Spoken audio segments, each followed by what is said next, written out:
If you're the police, where are your badges? Badges? We ain't got no badges. We don't need no badges. I don't have to show you any stinking badges. Welcome to the BJ Show. Let's rock and roll. Rock and roll. Come on, everybody. Let's lose control. Brad and John, they're the ones to follow. Get ready for the ride. It's the BJ Show.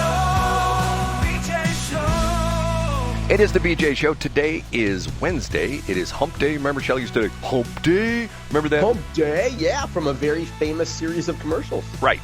And here's the interesting thing, John.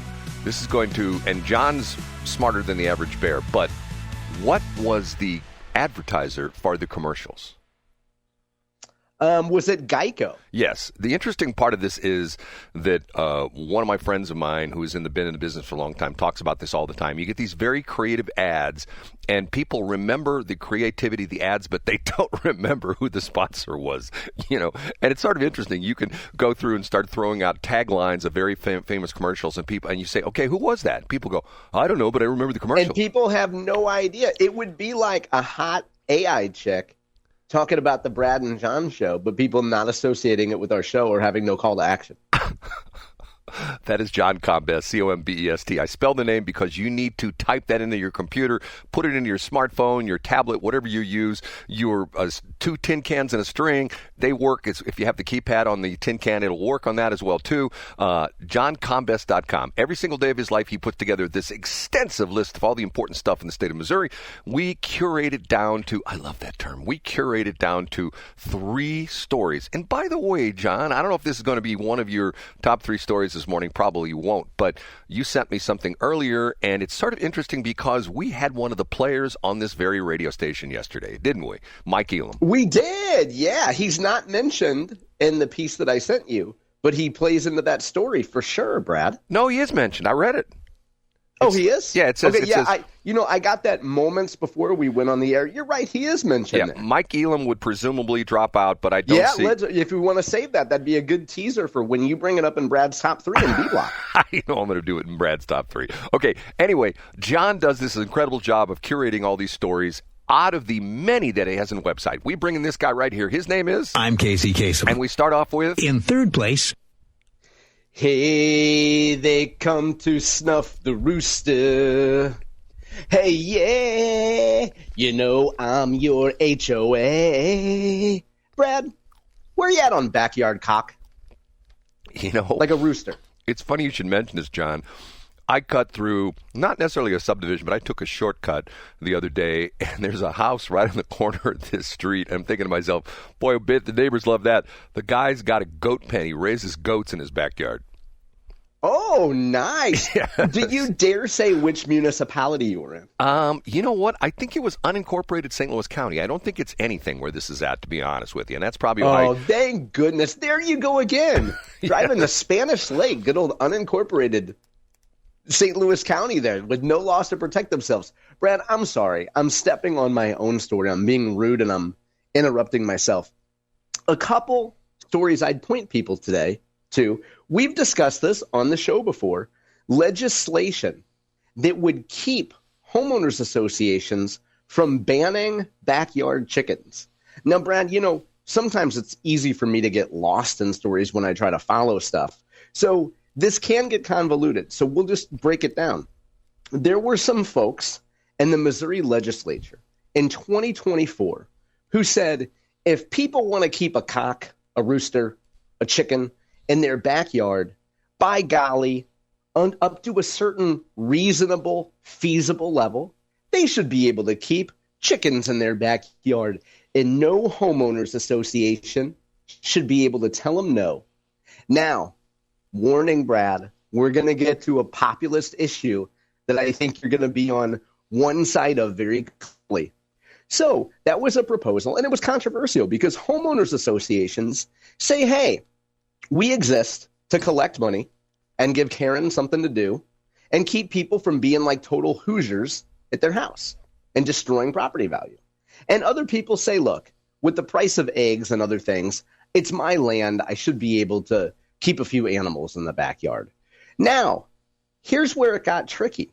There's a provision that says in the state of Missouri that says that bills are supposed to be about one topic. Here's where I'll pause and suggest people go to my website today and find a link to arguably my favorite radio show, which is the Elijah Haahr Show, KWTO in Springfield. He had Senator Mike Moon on yesterday. And Mike Moon's point frequently in the legislature is, gee, guys, bills are supposed to be about one topic. Stop taking an ugly, controversial topic and then putting all your pet legislation and your pet funding and your pet projects onto it. It's unconstitutional. You can't do that. A judge is going to throw it out. I'll cut to the chase, Brad. The headline from Kurt Erickson: HOAs in Missouri can ban residents from keeping chickens in yard, judge rules. So what Kurt Erickson points out is that the judge says, hey, Senator Mike Moon, you old curmudgeon from Southwest Missouri, you're right. You can't take a bill on one topic, for example, eviction law, and say, oh, by the way, we're going to put in something there about banning HOAs from banning chickens. You see what I'm saying, Brad? Elijah does a great job, as you would expect from the former Speaker of the Missouri House, in describing what's known as log rolling, or, to use a better metaphor, a Christmas tree. As Elijah says, a bill can come from the Missouri House that's about one thing.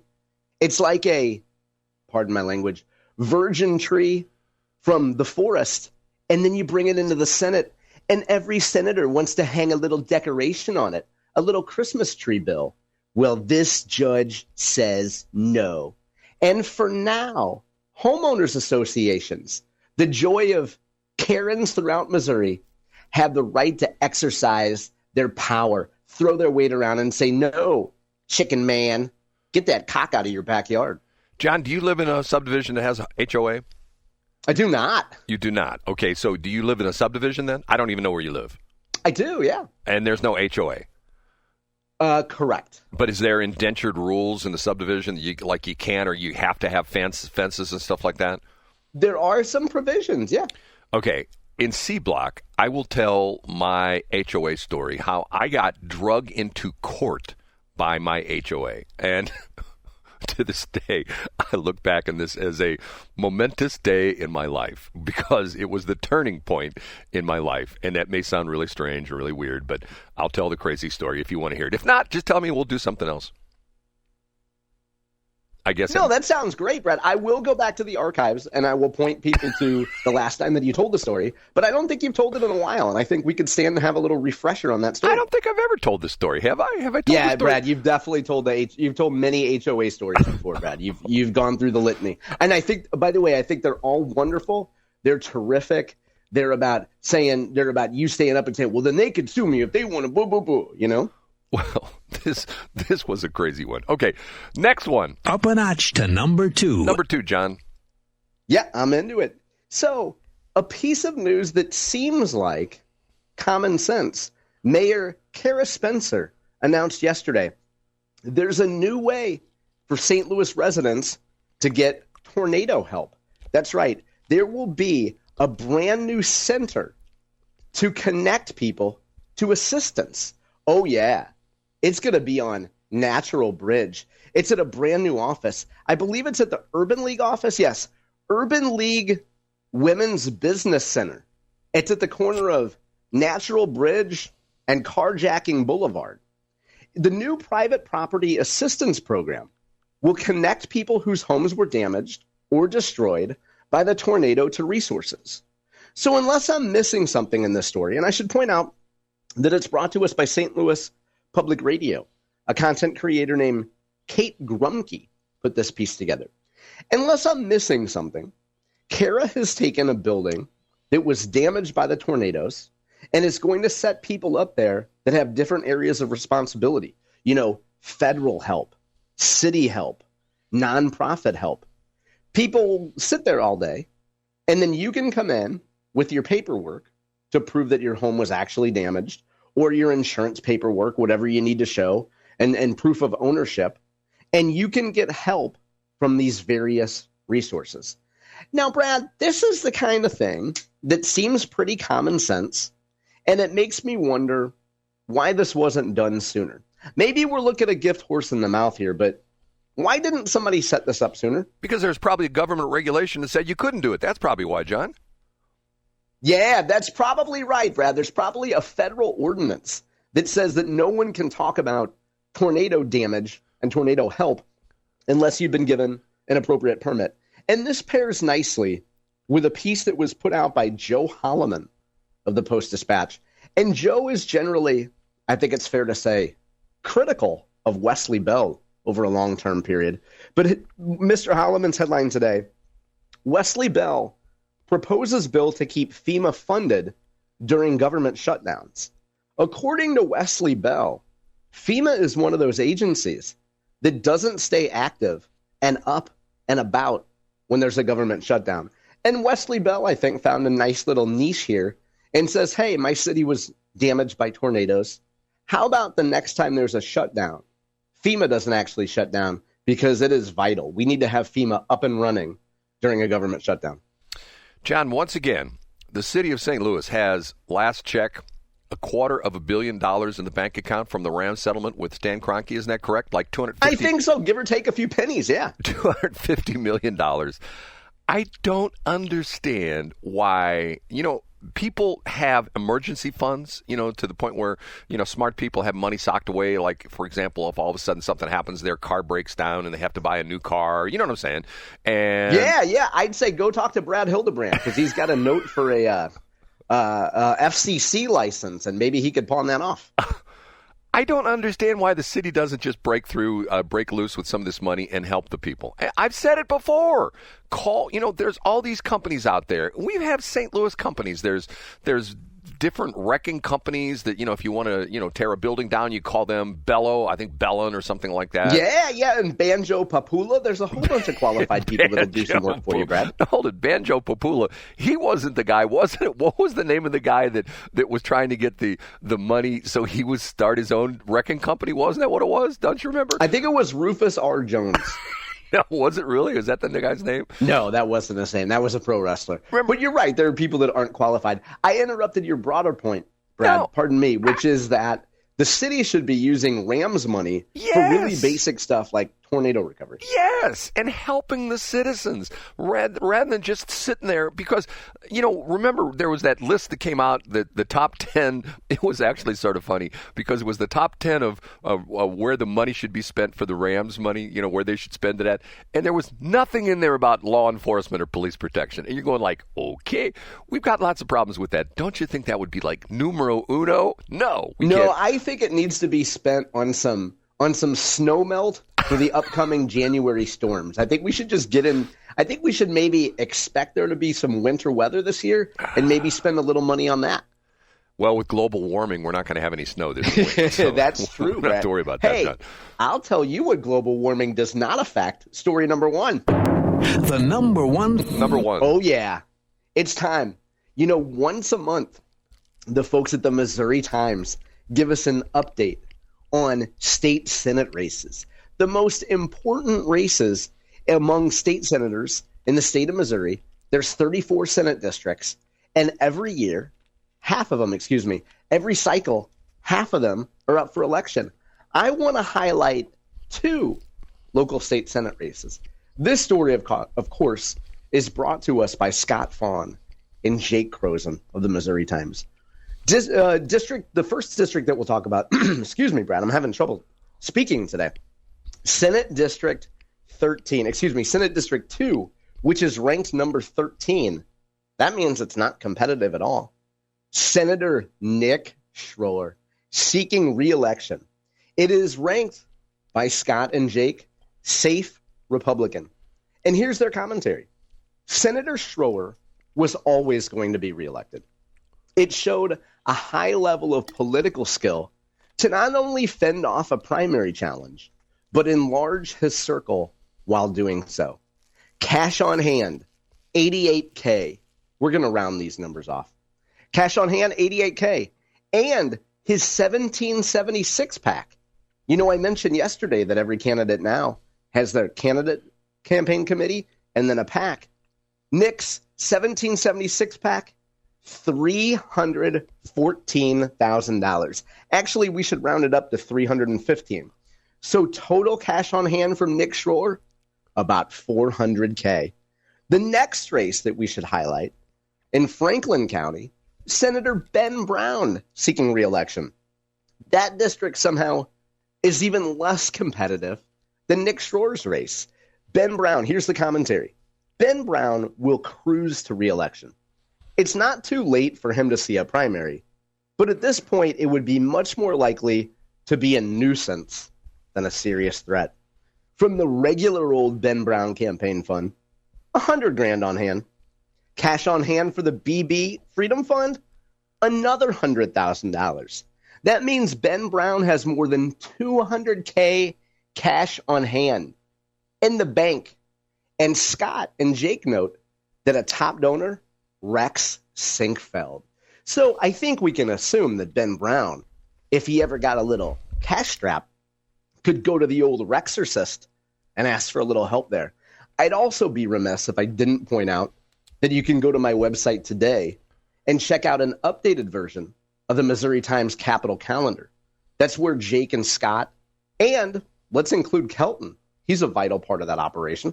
Those folks put together a calendar of all the upcoming fundraisers. And in November 4th to be exact, Ben Brown will have an event in Eureka, also featuring Holly Jones. It's going to be at Sarah's on Central. And you can join them. You can see that event by going to johncombest.com, clicking on the Missouri Times Capital Calendar, and figuring out how you can be there to support Ben Brown and Holly Jones. John, you didn't mention some numbers that are important to the show. Oh, yeah. Does it have to do with a basement apartment? No, it has to do... Oh, wow. That's surprising. It has to do with some important numbers. The Ben Brown expenditure list for Westplex Talk and Westplex 107.1, how much advertising he's going to buy. Let me look at this. 0. Have you, while we're being petty, Brad, have you ever reached out to Ben Brown to ask him to advertise? I have. And how have you done that? Did you send him a piece of junk mail or a junk email? Or did you leave a message on his voicemail and he's like, oh, another ad salesman, I'm not calling him back? I spoke with him directly, and the same situation with Nick Schroer. I have talked to him in person, John, face to face. And when Nick and Brown and Brad, this is not a week to press you. You have a lot of going on in your life. Did they maybe ask? Are you able to go to them and say, hey, here's our ratings, here's how many people listen to the show, here's the effort that we put in to document how many people who listen to the show? But John, I will answer that by saying, if that were the case for them spending money, then they need to do research on where their yard signs are, because of the fact that how many people drive by some guy's house back in a cul-de-sac in the back in the subdivision, but yet there's a yard sign in his lawn. Hey, you know what, Brad? You make a great point, Brad. That's a great point. No, it's not. You're just being nice to me, John. I am, and I'm not pressing you on anything. Brad, how is your son doing? We'll talk about that in the C block because unfortunately, I may have to get out of here early again this morning at 9. Hey, at that's 8 o'clock. way more important than anything. But I have one important thing. Any pettiness about... Go ahead, Brad. I did not realize that Nick Schroer was in the beer business. Okay, and what's that? Well, you said he's got 1770 six-pack is his beer. Isn't that what you said? 1770 six-pack? There we go, Brad. I like that. That's quite punny on a hump day morning. Hi, I'm Nick Schroer, and my new beer is the 1770. Yes, it comes in a six-pack. Yes, a 1770 six-pack. Get it, John? The spirit of 76. Brad, I wonder what's going to be in Brad's top 3 this Wednesday morning. I guess we'll have to wait like 2 more minutes. John, could you just give me a guess? I want you to put on your Karnak hat. Remember Karnak? I do remember Karnak. He was fantastic. Put on your Karnak hat and just quickly give me what you think is going to be my top 3. I think it's going to have something to do with China. You're going to have an update on Kenny Loggins and Donald Trump. And then you're going to have something where you start off with, here we go again. No, you're wrong. Okay. Okay, hey, I'm wrong all the time. I'm wrong quite often, Brad. We have to take a break.